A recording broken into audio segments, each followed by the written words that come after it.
What is up, Purpose Gang? It is Kyle, Dendy, and I am back for another video. Listen, I have not been on YouTube a lot lately and never really been consistent on YouTube, but this is something that I'm going to change in this season to get more videos out there to help you, and that I've taken the time to hit that subscribe button, and those of you who have not yet. What I want to talk about in this video is a simple subject, and it really comes down to this, that this is no time to waste time. If you watch the news, if you're on social media, especially in the last couple weeks, even in the last few days, we're seeing time and time again people's lives being cut short way too early, way earlier than they should have been.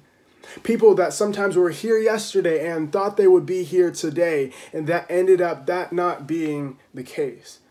And it's crazy that as Christians, so often we live like we are guaranteed so much time. And I believe that God is faithful. So whatever it is that he's called you to do, I believe that he's going to give you the resources you need. I believe that if you don't have it yet, you don't need it yet. And when you need it, he will provide it for you at precisely the right time that you need it. But I also believe that that means that God has given you and will give you the amount of time that you need to do what it is that he's called you to do. But what that doesn't account for, and what a lot of us don't realize, is that time that we waste isn't on God to say, yo, I didn't give it to you. Like, God is giving us time. I heard someone say before that it's not that life is too short, it's that we waste a lot of it. It's not that life is too short, it's that we waste a lot of it. So listen, why, if you know what it is that God has called you to do, why are you just going through the motions every single day?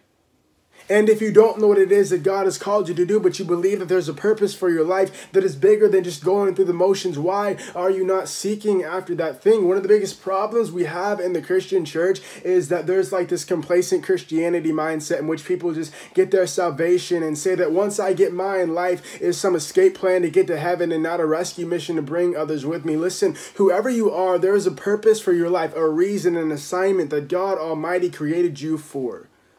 And while you just exist instead of live, while you just, what are you up to, man? I'm just going with the flow, man. There's people on the other side of what it is that God called you to do. I say this all the time, that your dream, the call on your life is not about you. It's about every single person whose life, soul, destiny, and eternity is attached to your obedience to the call of God on your life. So what is it that God has called you to do?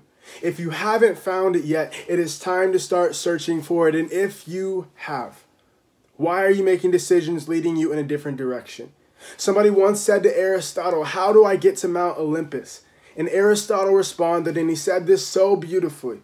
He said, you get to Mount Olympus by simply ensuring that every single step that you take is toward Mount Olympus. So my question for you today in this video is, what is your Mount Olympus? What is it that you're moving toward, aiming at? What is it that God called you to do? Whatever that thing is, I pray to God that you're moving toward it day by day by day.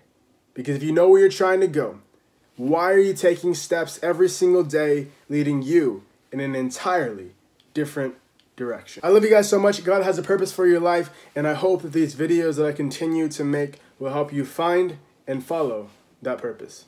Godspeed.